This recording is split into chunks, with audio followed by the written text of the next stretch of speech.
कि अपोजिशन एक पेज पे नजर आनी चाहिए, क्योंकि अपोजिशन जब तक एक आपस में तफरीक रहेगी अपोजिशन में, तो हुक्मरान फिर अपनी मर्जी के फैसले करते रहते हैं और हमारी कमजोरियों का फायदा उठाते रहते हैं।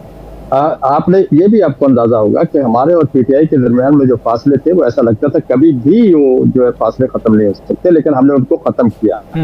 ये हमारी तरफ से इब्तिदा थी खत्म करने की। और हालांकि वो इस वक्त जिस मुश्किल में थे, शायद हम अगर हमारा कोई और हमारी जगह होता तो शायद उन फासलों को कम ना करता। फिर 26 की तरमीम हुई, उस पर बिल्कुल हुकूमत ने इनको नहीं पूछा तुम कौन हो कौन नहीं है, हमने इनको ऑन बोल लिया। और एक एक चीज सर ये तो हो गया सारा, ये तो हो गया, ये बातें आपने। अब बताएं क्या सूरत हाल है गौरी साहब, अब हम आपसे सुनना चाहते हैं, सारी कौम सुनना चाहती है, अब आज के इस इशाइये के बाद क्या सूरत हाल है? देखिए, ये हमने इसको जो सिलसिला हमने चलाया था, मैं वही अर्ज करना चाह रहा था कि हम अब उसको उस तरफ बढ़ रहे हैं जो मैंने बहुत अर्सा पहले भी कहा कि हम आगे की तरफ बढ़ रहे हैं और इंशाल्लाह इसको बहुत करीब आ जाएंगे। अब काफी मामला इस वक्त हमारे आपस में तय हो चुके हैं। राना साहब, मसला ये है कि जब जरूरत होती है इत्तेहाद तो बन जाते हैं, फिर बाद में मसाइल जो पैदा होते हैं इत्तेहाद बनने की वजह से फिर मुश्किलात भी होती है।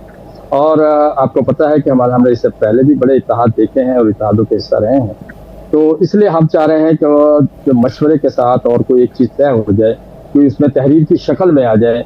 और मैं समझता हूँ कोई ऐसी बातें भी नहीं है, वो ऐसी बातें हैं जो आप और मैं सब पसंद करते हैं, उसमें कोई ऐसी चीज नहीं होगी इंशाल्लाह। तो उसको पीटीआई को भी काबिल कबूल है, उसमें कोई ऐसी बात हम सुन ले। और ये सारी चीजें गलत है कि मौलाना साहब कोई ओहदा लेना चाहते हैं, ये सब चीजें गलत है कि हम कोई उनसे सीट एडजस्टमेंट करना चाहते हैं, ये हर किसी की अपनी अपनी ज़हनी अख्तरा है। हम वो चंद चीजें जिन चीजों की वजह से हमारी और इनके दरमियान में फासले हुए और इनकी हुकूमत के दौरान हमने इनके खिलाफ एहतजाज किया और वो हुकूमत गई, हम वो चीजें चाहते हैं कि उनके हमारे और इनके दरमियान में एक याददाश्त की सूरत में एक चीज तय हो जाए। हो गई इसके अलावा हम कुछ नहीं। आज तय हो गया असलम, आज तय हो गया सर। जी बैठे हुए हैं, अल्लाह करे। आप जो कह रहे हैं कि इंशाल्लाह इसको हम तो चाह रहे हैं इस टाइप जल्द से जल्द हो, क्योंकि जरूरत है, मुल्क को जरूरत है, कौम को जरूरत है।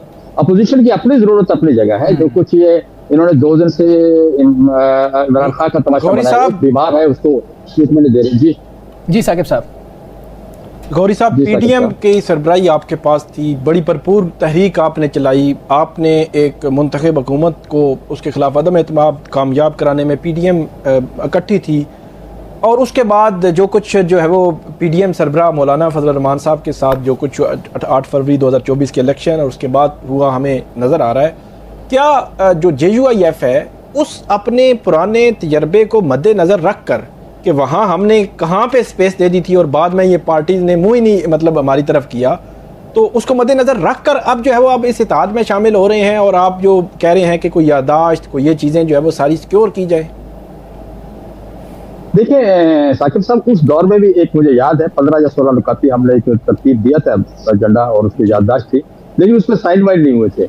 मेरे पास शायद गालबन कई काफी उसकी मौजूद हो। तो हम ये चाहते हैं कि इस दफा जो चीज भी हो ब्लैक एंड व्हाइट में हो, क्योंकि हमेशा तो अपोजिशन में नहीं रहना होता है ना। शायद हमने तो रहना होता है, तो जिन्होंने नहीं रहना होता है उनको कहीं ना कहीं उनको हम पाबंद तो करें किसी चीज पे। तो इसलिए हम चाह रहे हैं कि हम चाह रहे हैं कि जो चीज भी तय हो, जो चीज भी तय है उसको बाकायदा एक तहरीर की शक्ल में हो और मीडिया पे भी आए, आपको ही पता चले हमने क्या तय किया है। और ये जो इस तरह की चीजें हैं कि ये भी फलां होता मांग रहे हैं या फलां सीटें मांग रहे हैं, ये फिर वो नफाक पैदा करने वाली चीज। जब हम करीब आते हैं तो इस तरह की चीजें शुरू हो जाती हैं। अच्छा ऐसी गौरी साहब, इस सवाल को थोड़ा सा मैं मजीद थोड़ा सा खोलता हूँ। आपके कहने का मकसद ये है कि आपने मुस्लिम लीग नून और पीपल्स पार्टी के साथ थे और अब जब ये आए हैं इन्होंने 26वीं तरमीम भी की, 27वीं भी और भी तरमीम की, जिससे JUIF भी इख्तलाफ कर रही थी।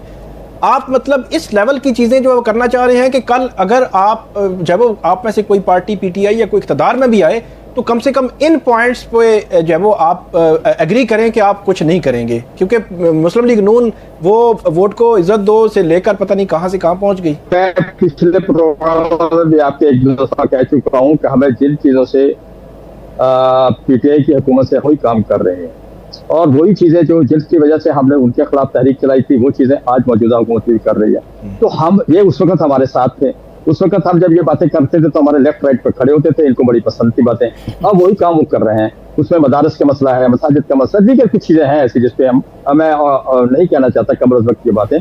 तो बहुत सी ऐसी चीजें हैं जिन पे हम चाहते हैं कि ऐसी चीजें चलें सब एक समझा दें, दोनों को पीपल्स पार्टी भी छतरी के नीचे आ जाएगी। हाँ, किसी इशाइया या ज़ोहराने में आपके साथ शामिल होगी? हजूर उनको दो रंगी छोड़नी पड़ेगी और यक रंगी होना पड़ेगा। इसलिए कि अगर मौजूदा हाइब्रिड निज़ाम है, जिसके बिलावल साहब बार बार कहते हैं कि हाइब्रिड निज़ाम है और फार्म 47 की हुकूमत है, तो हजूर ये इसको तो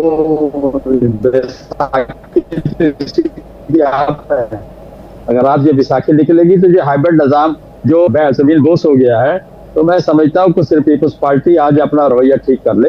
और जिस तरह उन्होंने 27वीं तरमीम पे उन्होंने हुकूमत के साथ तावन किया, और फिर बिलावल साहब ने 3 दिन पहले कहा कि हम किसी आइंदा जो आइनी तरमीम होगी उस पर कुछ हम हुकूमत के साथ तावन नहीं करेंगे। और कल आपने देखा कि फिर कुछ चीजें पास हुई और बिलावल साहब ने वोट लिया उनकी पार्टी ने। अगर ये रवैये को जरा ठीक कर लेंगे तो मैं समझता हूँ कि फिर बात आगे बढ़ सकती है।